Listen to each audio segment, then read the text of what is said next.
Dear listeners, welcome back to my channel. मेरा नाम है एमएम और मैं आप सबको सुना रही हूँ क्रिकेटर वाला प्यार, एपिसोड नंबर 3, मैरिज। रुद्र की बातें सुनकर वहाँ बैठे हुए सभी लोग थोड़ा हैरान हो जाते हैं, क्योंकि सब लोग जानते थे कि रुद्र जितना शांत और खुश रहने वाला लड़का था, उतना ही वह फील्ड पर गुस्से वाला और एग्रेसिव पर अपने असूलों पे चलने वाला लड़का था। वह लड़का आज अपनी जिंदगी का पूरा क्रेडिट किसी और लड़की को दे रहा था। आयुष। विटामिन एम ऐसा क्यों नाम दिया आपने, हम सब जानना चाहते हैं। और उसके पीछे की स्टोरी क्या है? रुद्र, उसके पीछे कोई स्टोरी तो नहीं है, परंतु मुझे उसका नाम पब्लिकली नहीं कहना था, इसीलिए। आयुष। अच्छा, इसीलिए आपने उसके पहले नाम का इनिशियली पब्लिक किया है? रुद्र। जी नहीं, उसके नाम का इनिशियल नहीं है, उसके सरनेम का फर्स्ट वर्ड है वो। आयुष।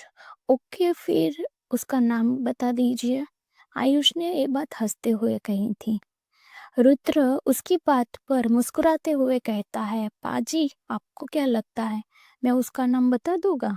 बिल्कुल भी नहीं, मुझे घर भी जाना है, वो मुझे घर में भी घुसने नहीं देगी अगर मैंने उसका नाम पब्लिकली बोल दिया तो। रुद्र का जवाब सुनकर वहां बैठे हुए लोग जोर जोर से हंसने लगते हैं और तालियां बजाने लगते हैं।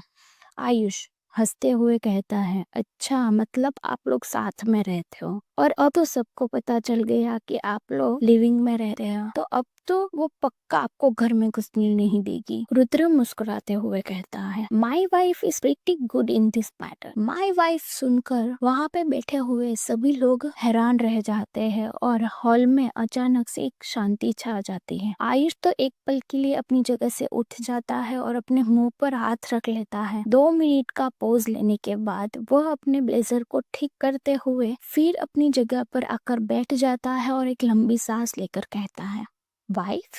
रुद्र मुस्कुराया, क्यों, मेरी वाइफ नहीं हो सकती क्या? हो सकती है ना? हॉल में बैठे सभी लोग यह सुनकर तालियां बजाने लगते हैं और जोर जोर से चिल्लाने लगते हैं, क्योंकि आज रुद्र ने अपनी शादी अनाउंस कर दी थी। क्योंकि वहां पर बैठे हुए कुछ ही लोगों को पता था कि रुद्र शादीशुदा है। रुद्र ने आज तक अपने सोशल मीडिया प्लेटफॉर्म पर हमेशा ही यही बताया था कि वह किसी के साथ रिलेशनशिप में है, पर उसने आज तक कभी भी उस लड़की की तस्वीर, चेहरा या ये पता लगने नहीं दिया था कि वो शादीशुदा है। इसी वजह से हर बार उसका नाम किसी न किसी एक्ट्रेस या इन्फ्लुएंसर के साथ जोड़ा जाता है। और रुद्र क्रिकेट में इतना फेमस था कि लोग खुद उसके साथ नाम जुड़ाने के लिए तैयार रहते थे, इसीलिए वह हमेशा कंट्रोवर्सी में रहता था। कंफर्म होने के बाद आयुष कहता है, ठीक है फिर मैं भी मौके पे चौका मार ही देता हूँ। लव मैरिज या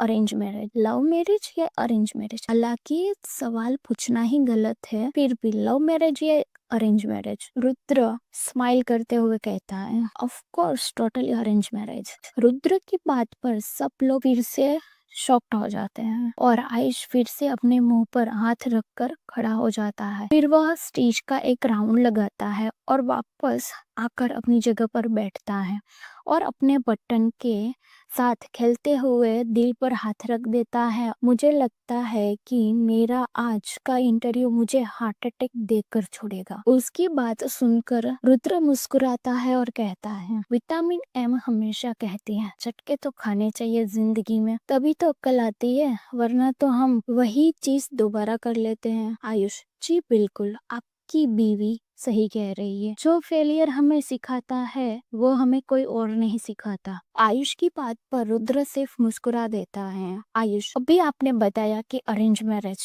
तो फिर मैरिज कैसे हुई? रुद्र, बहुत लंबी स्टोरी है, फिर कभी बात करेंगे इस पर। आयुष, हमारे पास टाइम ही टाइम है ना पब्लिक? यह बात आयुष ने पब्लिक की तरफ देखते हुए कही थी। ऑडियंस जोर जोर से हुटिंग करने लगती है। रुद्र सबको शांत करवाता है और फिर कहता है, ठीक है मैं बताता हूँ, पर बात में बोलना मत कि बहुत लंबी बात कर ली। रुद्र फ्लैशबैक में जाता है और अपनी स्टोरी बताना स्टार्ट करता है। 2024 एमपीएल नेशनल क्रिकेट लीग था। एनपीएल खत्म होने के बाद मुझे घर जाना था, डायरेक्ट पटियाला ही जाने वाला था, और मैं अपनी टीम के साथ ना जाकर अपने दोस्तों के साथ घर निकलने वाला था। उसी के साथ हमने डिसाइड किया कि एक दिन अहमदाबाद में रुकते हैं, फिर हम पटियाला के लिए निकल जाएंगे। नेक्स्ट डे थोड़ा बहुत अहमदाबाद घूमने के बाद हम लोग शाम की फ्लाइट से दिल्ली और दिल्ली से चंडीगढ़ जाने वाले थे। ठीक उसी समय पे ऐसा हुआ कि जब हम एयरपोर्ट पहुंचे तब पता चला कि हमारी फ्लाइट टेक्निकल एरर की वजह से डिले हुई है, और जब तक दूसरी फ्लाइट का अरेंजमेंट नहीं होता तब तक एयरलाइंस ने हमें 5 स्टार होटल में ठहराया था एज अ कंपनसेट। ठीक है, हम रात के 10:30 बजे होटल पहुंचे।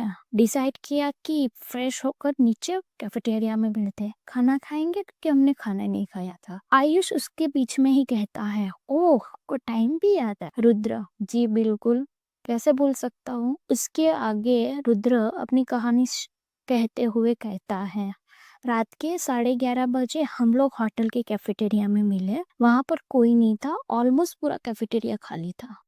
आज के लिए बस इतना ही। अगर आपको मेरी कहानी पसंद आ रही है तो चैनल को सब्सक्राइब करना, वीडियो को लाइक करना और शेयर करना मत भूलना, और बेल आइकन को भी दबा देना ताकि आपको नए एपिसोड आए तो आपको नोटिफिकेशन मिले। Thank you, bye bye.